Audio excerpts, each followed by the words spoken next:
Assalamualaikum warahmatullahi wabarakatuh. Pada video ini saya akan membahas materi tentang memahami konsep metode konstruktor, modifier akses, dan statik dalam pemrograman. Sebelumnya, perkenalkan, nama saya Arya Fazalima, NPM 2311056. Pengenalan metode konstruktor, modifier akses, dan statik. Metode fungsi didefinisikan dalam sebuah kelas, digunakan untuk melakukan tugas atau operasi tertentu.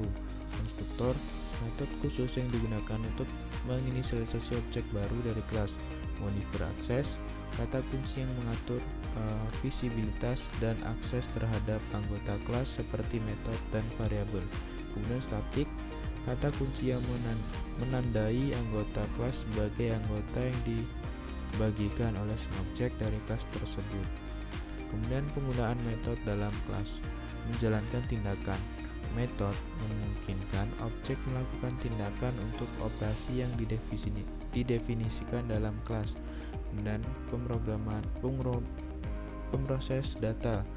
Metode dalam memproses data internal objek atau data yang diberikan sebagai parameter. Kemudian mengembalikan nilai. Metode dalam mengembalikan nilai yang dapat digunakan di bagian lain program. Kemudian meningkatkan kejelasan.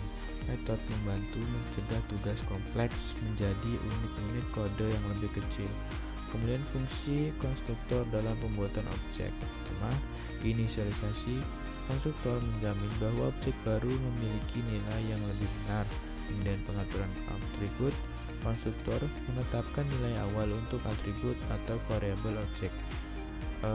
Kemudian konsistensi.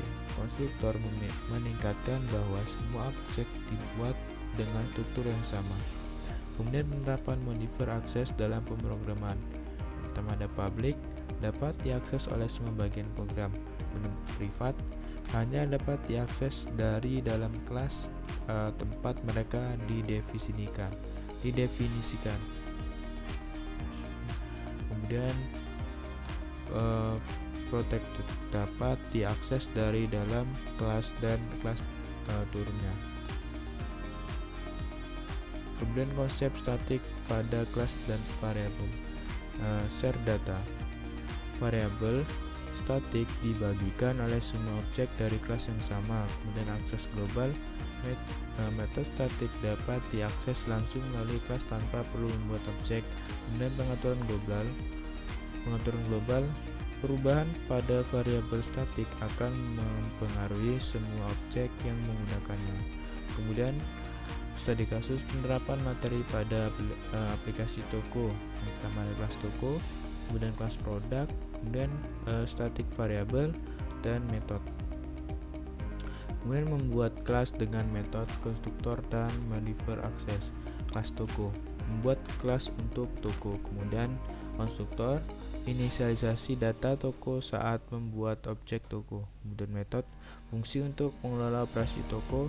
Dan yang terakhir modifier akses, menentukan akses ke anggota kelas. Kemudian implementasi statik variabel dan statik metode.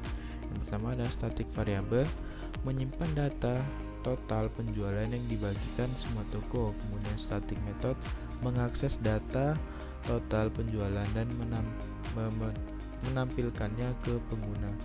Kemudian kesimpulan dan rangkuman materi. Yang pertama ada metode, membuat objek melakukan tindakan.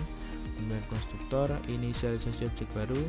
Modifier akses, kontrol akses ke anggota kelas. Dan yang terakhir statik, anggota yang dibagikan semua objek. Baik, mungkin itu saja sedikit penjelasan dari saya terkait memahami konsep metode, konstruktor, dan modifier akses dan statik dalam pemrograman. Saya akhiri, wassalamualaikum warahmatullahi wabarakatuh.